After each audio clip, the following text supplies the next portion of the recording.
Hi, for those of you who don't know me yet, my name is Rizwana Matibedi, and today I just want to touch on a very, very sensitive topic of discussion. Let us help normalizing, discussing the issue of rape with our kids in a very appropriate manner because our kids have no cooking clue what it is when an older child approaches him or her and says, let's go to the toilet together. So if we just start there, let's just start addressing that right there. Nip it in the bud, right? I'm saying nip it in the bud because I have two daughters and I have four sons, right? And addressing this with boys is a lot easier than addressing this with girls. Huge difference.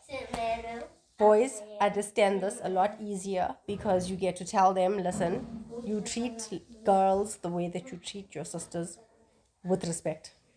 But then take it deeper, turn it up a notch. Because what I say is treat all girls the way you would treat your own girlfriend. So you would not necessarily treat your sisters the same way that you would treat your girlfriend, which turns it up on the respect a notch, right? That for me was a lot easier than having to explain this exact same topic with girls. So now girls, let's just get to girls. Girls are very, very difficult to explain things to. You have to go down into baby language and explain to them. And you know what's the thing with kids? What I've learned in my experience is that it's a process of repetition. And repetition, not in a day. I'm talking about repetition of years repeating the same advice, repeating the same routine, repeating the same behavior, repeating the same table manners, food manners, eating manners, greeting manners, sitting manners. It's a whole lot of repetition over years. And I'm telling you something, I've noticed now with my son who's now 13 years old, there are things that I've taught him that I have to go back and reiterate them because years go by, and then with the way that I've been guiding them and teaching them on this process of taking out the trash, which is you write down your hurt feelings and you burn the paper and you forgive the person so that you don't harbor ill feelings or unforgiveness. And I've also taught them that unforgiveness, it's in their bloodline, and the way to get rid of their bloodline curses or their bloodline behaviors is to become aware that this thing is the way my generation behind me, this is how they were. They were unforgiving, they were violent, they were angry, they were competitive,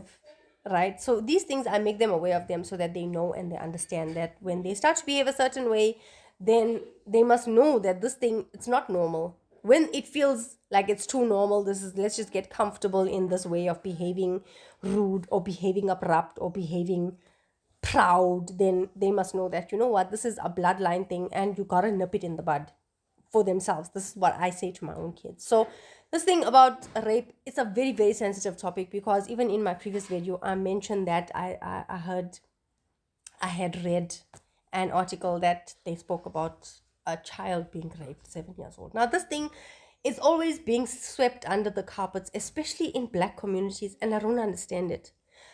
From the time I was a child, right up until now I'm raising my own kids, and I see that this thing, everybody just wants it to be swept under the carpets. Let's not talk about it. Let's not say it was our school. Let's not say it was this school or that school.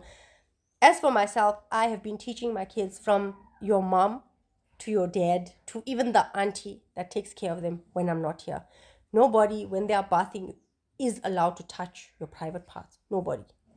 From your mom. So even when I bath them, I say, take your vaslap, bath yourself at your cookie and your bum, because even your mom's not allowed to touch you. drying them, I dry the whole body, or I'll apply whatever on the whole body and tell them, now you apply for yourself, or you clean yourself, or you wipe yourself there. Even when they go to the toilet, and I tell them the reason you have to learn how to clean yourself up is because nobody's allowed to touch you. And if anybody touches you and makes you feel uncomfortable, I dress my kids with boots when I send them to school. And I'm talking boots from the time they are young age, even the boys. I tell them, anybody makes you want to do something that you don't feel comfortable doing, you kick them in the shin. Here's the shin. This is where you kick in the shin, and you kick very hard. And when they feel, when they start to maybe grab your leg or grab whatever, then you bite. If you're screaming and they put their hand over you bite, my child. And you're not allowed to cry. The only time you cry is when your mom gets there, or daddy gets there, or the aunt gets there. That's the only time you're allowed to cry. Otherwise, you don't cry. You defend yourself for your life, like your mom died or your father died. That's how you defend yourself, because this is only one life and you have only yourself to defend. Excuse me. When your mom is not there or your father is not there, then you defend yourself. And I've been teaching them. The last one, she's 5 years old, and I've been teaching her this. So guys, let's normalize teaching our kids how to defend themselves from bullies. A simple thing like being bullied at school, whether it's for their lunch money, whether it's for their sweets, whether it's for even the stuff that you put in their school bag or their lunch tin or whatever. Please, let's just normalize talking to them and addressing this thing called rape, called bullying, called molestation. Because you know what? You can't hold the teachers accountable for a lot of things. Because even the teachers, they are molesting. Even the pastors, they are molesting kids. So it's not like you can say, I hold the teacher responsible or accountable for when I send my child to school. No, there's no such thing.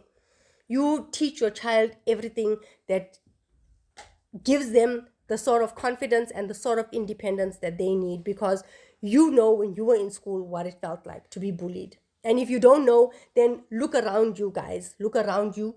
There are bullies everywhere.